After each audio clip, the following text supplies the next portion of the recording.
We're recording. Oh, okay. All right. I'm going to take a sip of this and then go sit down. Yeah, go burn yourself. It says don't take a sip on your cup. I'm like, okay.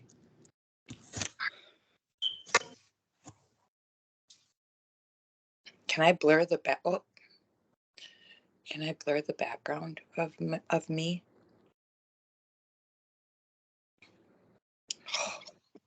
Oh, you can see my dirty counter. Just hold it to your chest or something. So nobody can see your house. Yeah. Okay, folks, you can't see her house. That's okay. I don't really care if they do. Yes, you do. Nobody wants to see your house. I don't want to see your dirty house, but I want to see your teeth. See, I can see your teeth. Okay. Oh, crap. Okay. Maybe we should stop the record, Michelle, because I gotta get my charger. You aren't even ready.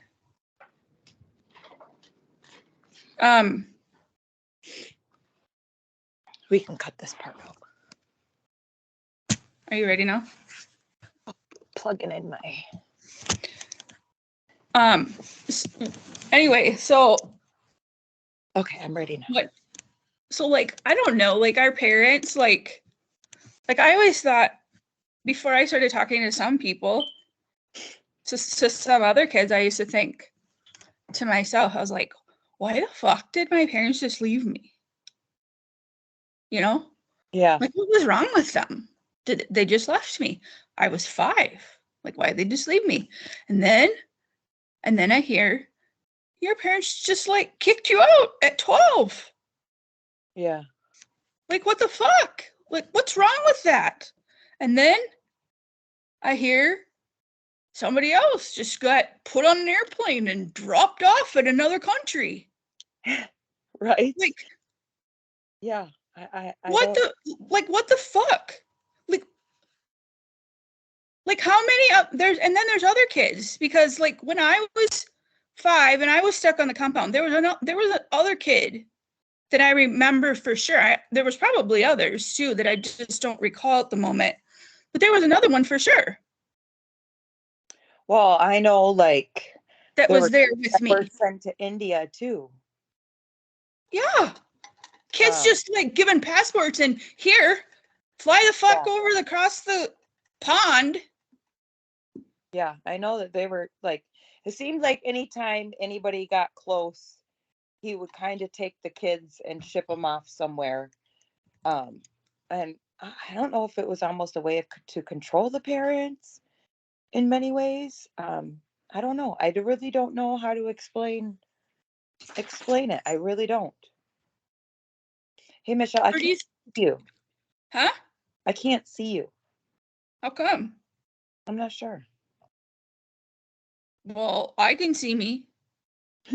Can you see me? Yeah. Now, no. Okay. Now, yes. I don't know why I can't see you. It just says NK on my thing.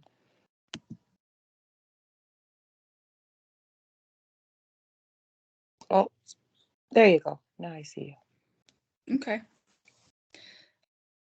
Like, did our parents just like have too many of us that, you know, having one missing didn't matter? They were overwhelmed with taking care of so many that one missing was...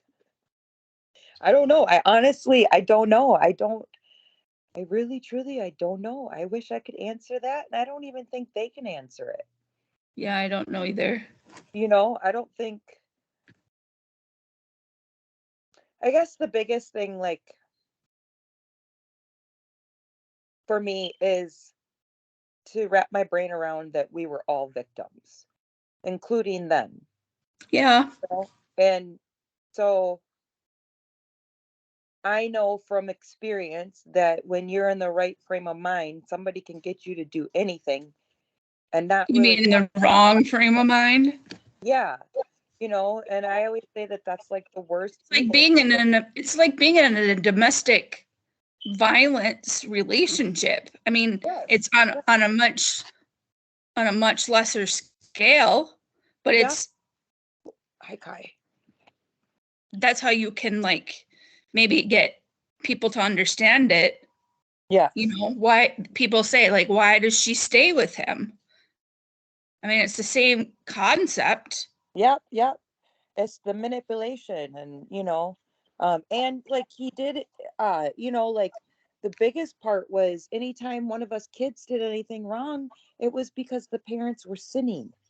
So he made it that it was the parents' fault that we were, and like if you were steadfast and believe, then they will come back, or like those kind of things. I remember that like big time.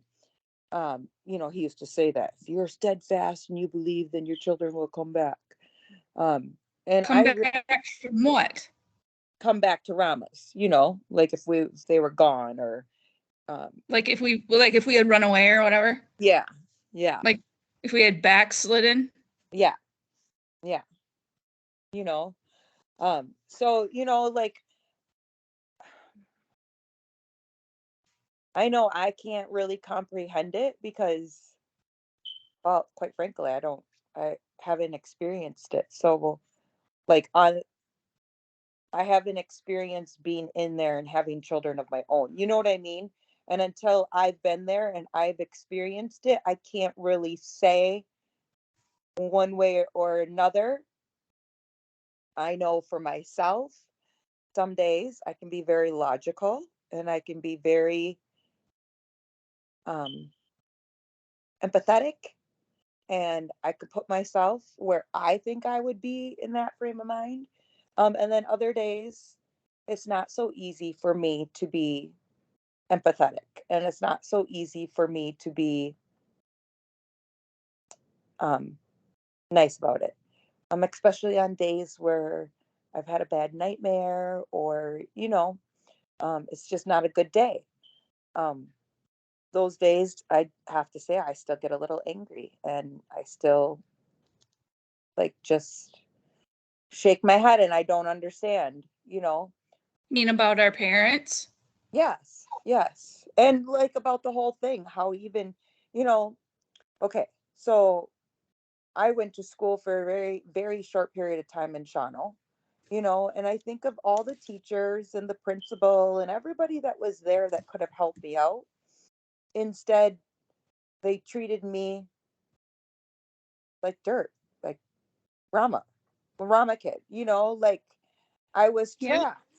I wasn't good, and we got picked on. Like,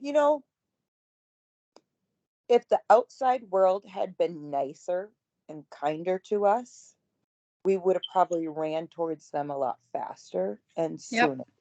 And a Yep. lot of the kids that were like, especially the teenage boys that like left, we were taught to fear authority. We were taught to, so we had a fear of that already. And then they just confirmed it by acting the way they acted. Social services coming to our house and just being just nasty, and like, we're going to take you and separate you, and just condescending, and we were less than, and the body language and everything like that was just, I don't know how to say it, like, just, you got the feeling that they were not out there for you. They were out there to like get an agenda done.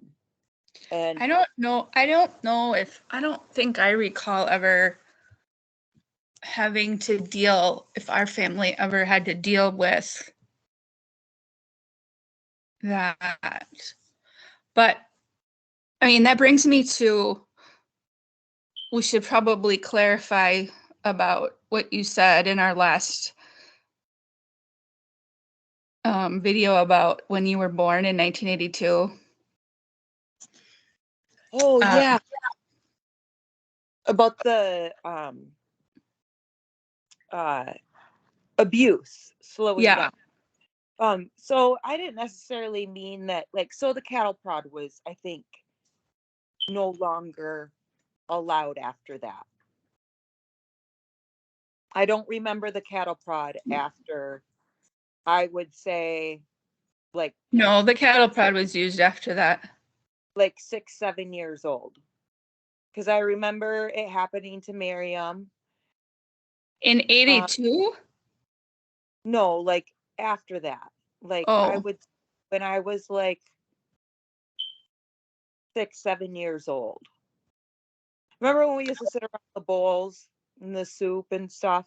It was right around the time when he stopped doing that that the cattle prod stopped. I think what we wanted just to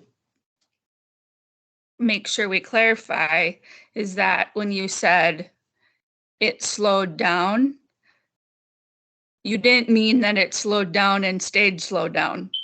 No, no, no. It slowed for a little tiny bit in 82, maybe into 83, but as soon as things calmed down, it went right back to being horrible and abusive all over again.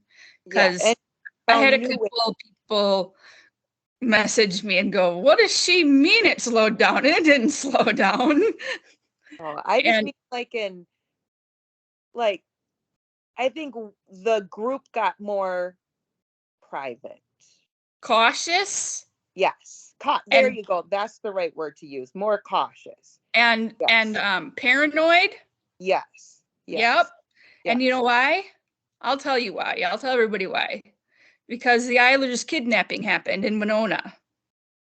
Tell me about that because I remember hearing about it, but I don't know the details on it. So fill me in on that. I know you So told me there like a was while ago. Bill and Sandy Eilers in the Okay. news. Everybody can look it up. It was in the news. Um, she was like 7, 8 something months pregnant, and they had just recently joined the cult, and they were at a prenatal appointment, and their parents kidnapped them with the help of, I don't know if law enforcement was involved or if it was just local people that they had hired. But anyway, they were kidnapped, and Bill was taken to the top of the Tao Center in Winona Okay. and handcuffed against his will. I think he had a broken arm at the time, Ooh. and et cetera, et cetera, et cetera. That all like took place. Okay. I think Sandy ended up agreeing with them, but Bill didn't, and he escapes. But also at the same time, I had some siblings that also had complained about the abuse to authorities. And what ensued was a custody battle. My parents had a custody battle against the county. Okay. And I remember my parents having a custody battle and having to go to a lawyer's office and, playing with toys in a lawyer's office. So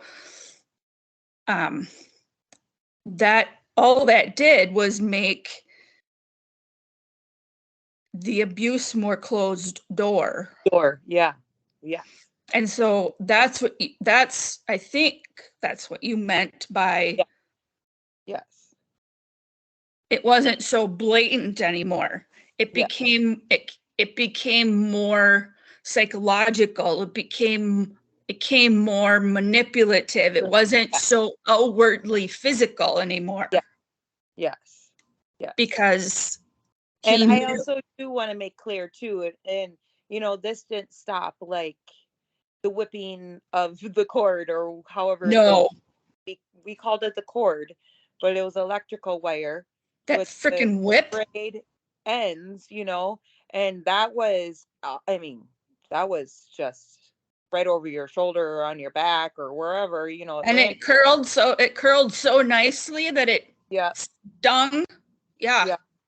Yeah. So, like there was a lot of, I think the biggest thing that I meant by that was it just became more secretive. Covert. Yeah. Yeah. Yeah. And I also want to say too, when I got to be like 10, 11 years old, there was quite a bit of, sexual stuff going in the cult too. There was a lot of that going on. I knew personally, like at least 7 girls that had experienced, Well, including myself. And so, I know that was, and I know that, how do I say it? Like, they knew which kids to pick. They knew, like, who's they?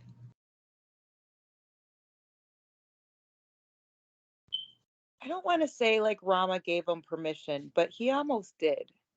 So Like, Rama I point out little things to people about their personalities, or say, that one's submissive, or that one's this, or that one's that, or, and he would plant little things into their minds and say little so things. so I and a few of us older ones have talked about this, that Rama was very crafty and he knew exactly what he was doing without giving permission per se. So Or drug it orders. wasn't right. So it wasn't like he would say, "Hey, Mr. Smith, I think you should go molest this little girl." Like without blatantly say those words. It would be like his own act of grooming. Hmm? And over a little period of time, he would focus on this adult and this minor, Yeah. and he would have them together. Yeah. And they would work together and they would do things together, and Rama would put ideas into the guy's head. Yeah. And Just by having little conversations without them even knowing it, or, you know, yep, yeah. Yeah. And and so, would make it and would steer the conversations yeah, so that the guy knew that or it was okay. or felt that it was okay. Yeah. Yeah. And then when the guy was caught, Rama didn't do anything. Nope. He never said stop. He might, Nope. oh, don't do that. Yes. But you can tell But by then behind closed doors, mhm. he would say it's He would okay, say or you should have been more careful. careful. Yeah. Yeah. Yeah. And that's what I mean by, like, I can't put myself in those shoes because it didn't happen to me like that. But I can't take that away from those people either, because they were victims as well. And it's so hard. It is such a hard, I mean, it's so complicated and so complex, the emotions and everything that, because I also believe that Rama used some of the men who were kind of the known molesters. He used them as like the bait yes. to see which girls would be talkers, like which Yeah. ones would be quiet and which ones wouldn't. And the ones Wouldn't. that were Yeah. quiet were safe enough for Rama to then use for himself. Yeah. Yeah. Yeah. It was And so he loaded. always had a gang of girls following him around. Always. And we all wanted to, like, you know, be the one with the paper towels. Paper towel girls. Yeah. You know, or, you know, whatever our little sack was that we carried around and ran around with him, you know. I mean, we were all, I mean, to this day, who's living with him on the East Coast? Who's living with him? It ain't men. no. They're all young, beautiful, thriving Caucasian women. Yeah. Yeah. And and not a single person has ever said a word. Not anybody that's in the current cult now thinks that that's inappropriate. That, well, it's always been that way for him. So they don't It think has been that way since I was little. It's always been Caucasian women that have been his slaves, you know, that he never didn't pay. It started with like was it Hebrew women? The Hebrew women, yep. I remember. And then as they got older and were no longer of use to him, he threw them away and got new ones. Yeah. And now out on the East Coast, there's like, I don't know how many there are now, but at least 4 or 5. Yeah. That are living on the East Coast in his mansions that we all paid for. And some more. And what's going on with their life? At least 2 of them out there are older than me. Yeah. Yeah. Another one is 2 years younger. Their life has been wasted. Never got married. Well, you know, that's okay. So I was going to say something about that too. You know, there's another whole layer to this. You know, all the people who are in the cult their whole life from when they were in their 20s, you know, very young. Now, you know, they never held a job. They worked for him. I know. You know, they don't have any social security, nothing, and they're just kicked out. They're like, they're now too old to like really like do anything. I know. They're past social security. Like, you know, and he just doesn't care. And like these people sacrificed their lives for him. Right. Like everything. They gave up everything. They gave up their family. They gave up their livelihood. I mean, they literally became a nun. Yep. For him. Other than he used them for that too. Yep. Yep. You know, and then he just kicks them out when they're no longer any use to him and they have nothing to their name, nothing. And you know, they're just it just blows my brain. And there's no provision for them. No, there's nothing for them to fall back on. Nothing. Yeah, I know. And that's like, and all he has is threats too. If you don't do this and you don't do this and you don't do this, it's all a mind game. All a mind game. It's all about being afraid of the afterlife and being afraid of what's going to come, or no, they don't believe in hell anymore. He had to come up with new theology that didn't involve hell anymore. That's why they're Jewish now. So what happens now? Their children become sick? They don't go to hell anymore. He knows he's going to be fucked. So now they don't have hell anymore. They don't believe in hell anymore. What is the new thing that they believe? I don't freaking know. You know, in 2000, I'll have to ask and see. Yeah, well, all I know is that in 2012 was the last time I was summoned to headquarters. Okay.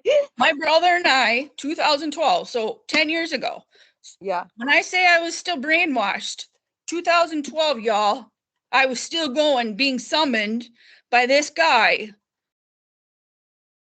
to headquarters in Shawnee, Wisconsin, 2012. So if anybody doesn't believe that I was still brainwashed, there you go. It's 2012.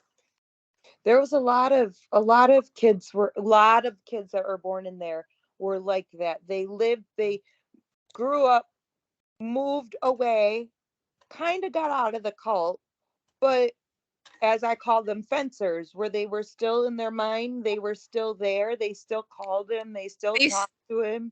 You were, yeah. And for me, it was because I was afraid of making the wrong decision. Yeah. And anyway, in this conversation, the whole reason that my brother and I had been summoned there is because we had had a conversation with our aunt, who also had been in the cult, about how we thought our mom had an attachment disorder because how she's so just detached from her kids, you know? Yeah. Well, she told my mom. Okay. And then my mom, of course, thought we were going to kidnap her. Yeah. And so for whatever reason, Rama summoned us to talk to us. So we went there. And in our conversations with him, I'm pleading with him because he's the one who holds the key to our relationship with our mother, right? Yeah. And I'm saying to him, we still want our mother in our life. Please let us have our mom, right? Yeah. And he says to me, and well, to my brother too, but he says to me in answer to that, well, then you have to come here and you have to read the Torah.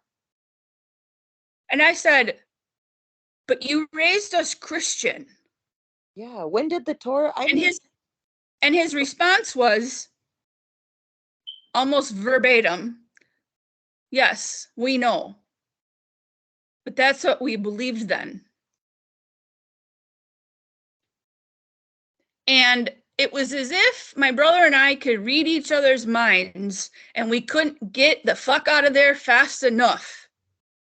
And when we left, my brother said to me, so much for the Lord being the same today, yesterday, and forever. And forever. Yeah. I was just going to say that. That was something that was drilled into us from the time we were born. And all of a sudden, that's just out the window. How about blood of Jesus? The blood of Jesus. The blood of Jesus. We used to say that was like a chant over and over and over and over and over. Right. So that was 2012. So in 2012 was when something happened in me. And I started going, in my brain going, You know what's so funny? That's around the same time that my biological parents tittled out too. And I do believe that was the main reason that made them go, this doesn't make any sense anymore.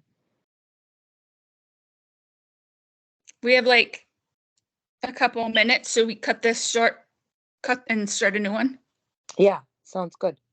Okay, so this is going to be video number 2, and then we'll go on to video number 3. Okay, all right. Okay. What do you want? Yeah, okay, all right.